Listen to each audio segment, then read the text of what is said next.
What's poppin', savvy investors? It's your savvy investor Dexter back with another banger. And in this video, I'm gonna chop it up with y'all about what I think the #1 skill you need to be an entrepreneur or a wholesaler or successful in the excess funds business. I don't care what you do, you pretty much need this skill.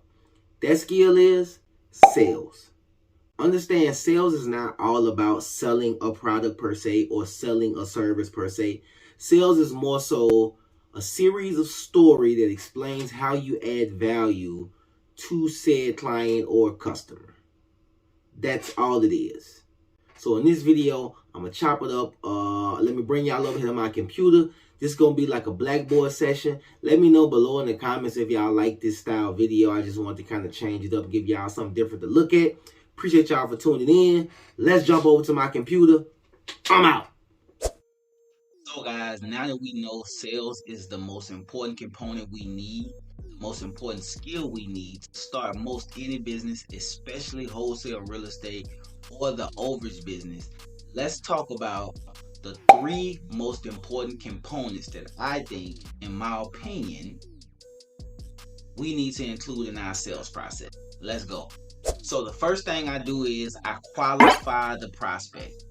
How do I qualify the prospect? This typically goes in any business across the board.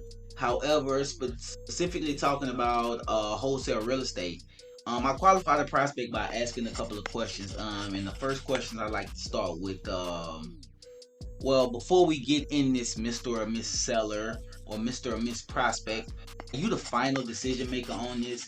Will there have to be anybody you need to consult with to say yes? Or maybe a lawyer, maybe a friend, maybe a brother or cousin, anybody? I want to find that out up front so that objection is not a problem in the end. So the first thing I want to do in part qualifying the person is ask them that question. Are they the final decision maker? Second thing I want to do, and this falls under qualifying the prospect as well, I need to identify the problem.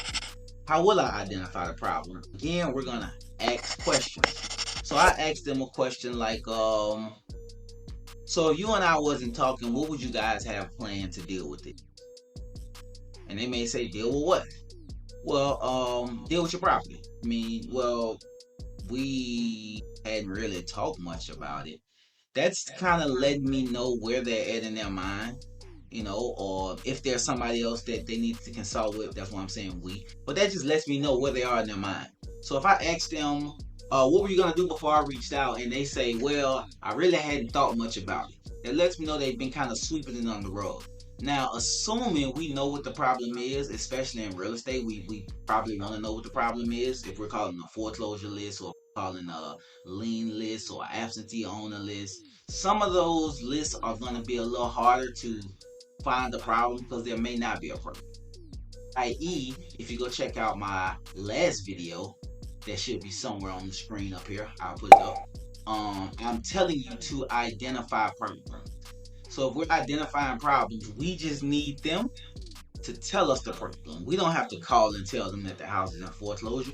We don't have to tell them that there's liens on the property. We don't have to tell them that there's a probate situation. We're going to identify the problem by asking questions. So what did you guys have planned before I called? And just kind of be quiet. They're gonna say, Lord, what did you mean? Well, in regards to the property, you know, did you guys have plans? Have you talked to anybody about a realtor? I mean, have you talked to a realtor? Have you talked to anybody else about selling it? Kind of where your mind was at on it. And I typically identify the problem by asking the question like that. So the first step, qualifying the prospect, we want to #1, find out, are they the #1 decision makers? #2, we want to find out, identify the problem rather. So let's move on to the second part of sales. So the second part I think is really important is, what do they really want? Find out what people really want. That's how you get to a solution. You can't just throw solutions out there and you don't even know what they really want. So, examples, let's go. A question I would ask them is, what's the ideal outcome for the problem X in your perfect world?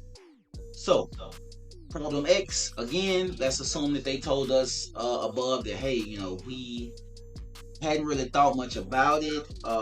Once you ask them this question, typically they're gonna give you some unrealistic kind of perfect world scenario.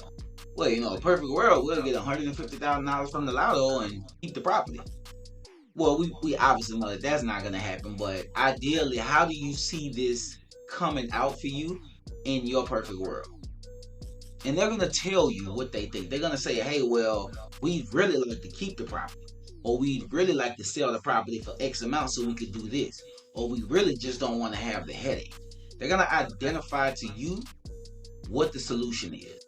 They're gonna tell you what the solution is if you're asking the right question. So the second part is really important about finding out what they really want.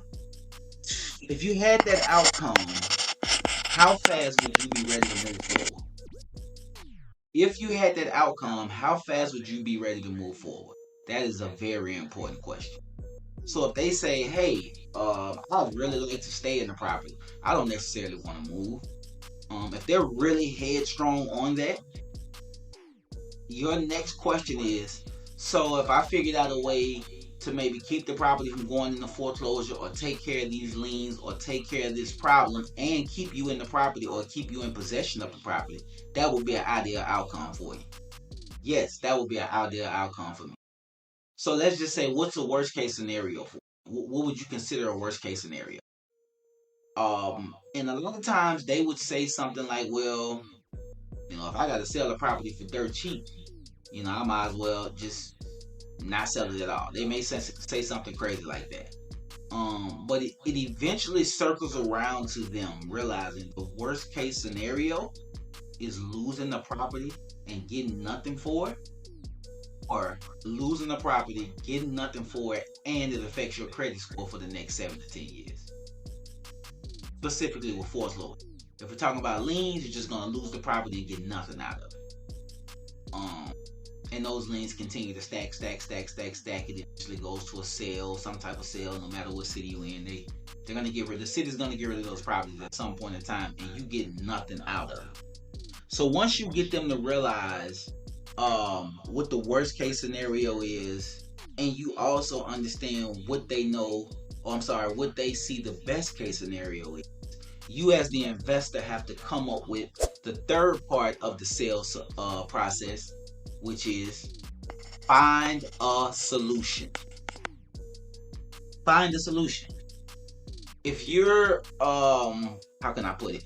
If you have multiple exit strategies, meaning you're educated in creative finance, you're educated in cash deals, you're educated in, lease option type of deals. I'm going to name off a couple of creative finance styles. So sub twos, lease options, bond for deed, they call them some places, wraparound mortgages. You can buy the property from them and sell it back to them. Just it's all type of stuff you can do in regards to creative finance. Creative finance is really the number one problem solver in real estate. So, you really want to come with the solutions after you've gathered enough data, right? So the questions I like to ask in this process, after I give them solutions, I want to start asking closing questions. How soon would you like to wrap this up? This is a really, really, really simple question, but I get so much out of it. So I ask them in the closing process, after I figure out the problem, after I've given them solutions, and I lay out the solutions, solution A, solution B, solution C. Which one of these do you think, we can move forward with? I'll talk about the solutions in another video. I'm just giving you guys the process that I go through in my sales calls. So I'm asking closing questions at this point. I'm asking questions like, how soon do you want to get this done? If we were not able to get this done, how would that affect you? All type of stuff like that. I want to get them to thinking, if I don't move forward today, what could possibly happen down the line? I'm in the business of getting a contract today. I'm not in the business of callbacks. I understand this business is all about the follow-up. But on most follow-ups, I'm trying to get a contract. The only time I'm not trying to get a contract is a first phone call. And it's normally like if it's a foreclosure. Because typically I need to know a little bit more. Um, unless they're willing to let me write the contract up in a way that'll allow me to do a little more research and still have them bind it. I'm all about doing that. But for the most part, yeah, I want to get the contract the first call. So the very last thing you want to do in your sales process that most people never do, and it baffles me, is that ask for the close. You gotta ask for the close. You gotta ask those people to sign this. You gotta ask those people to sign that. You gotta send documents over. It's gonna be real uncomfortable sometimes to ask for the close, but ask for the close. You know, a lot of times I never really ask them do they want to do business. I typically ask something, and this is my version of asking for the close. If over the phone deal, I'm asking them, so what's your email so I can send you over some simple agreements we can go over on the phone. The agreements is the contract. I'm going to send them over the contract. I'm going to go over the contract on the phone. We're going to get it signed on the phone. Now, if they give me their email address, I'm asking them another question. Hey, I'm getting the agreements together to send over to you. I know at the beginning of this phone call you told me there's no more decision makers. There aren't any other decision makers other than you. So when I send this over to you, are you ready to move forward? If everything in this agreement looks okay to you, and if they give me some pushback, I'm going to step back and say, hey, is there anything we discussed on me solving the problem that you don't agree with or that you think won't work? Because we need to figure all that out before I send over my contract. I'm not gonna send over a contract and just have it sitting in their email and they shuffling it around to other investors. I'm not doing it. I read a lot of other investors' contracts like that. I'm just telling you guys, that's not something I do. I don't want my contract out there with everybody. It's not that I'm doing something illegal, but I just don't want my stuff in everybody's hand. Simple as that. So guys, those are the 3 steps I take in my sales process. And sales is the #1 skill I think every entrepreneur needs to be successful in business. It's your Savvy Investor Dex. I appreciate y'all for checking this out. We're going to do these blackboard talks a lot more. Let me know if y'all like them down below in the comment section. It's something I just came up with off the fly, a way to kind of explain things to people with a blackboard in the background. But anyway, appreciate y'all for tuning in. It's your Savvy Investor Dex.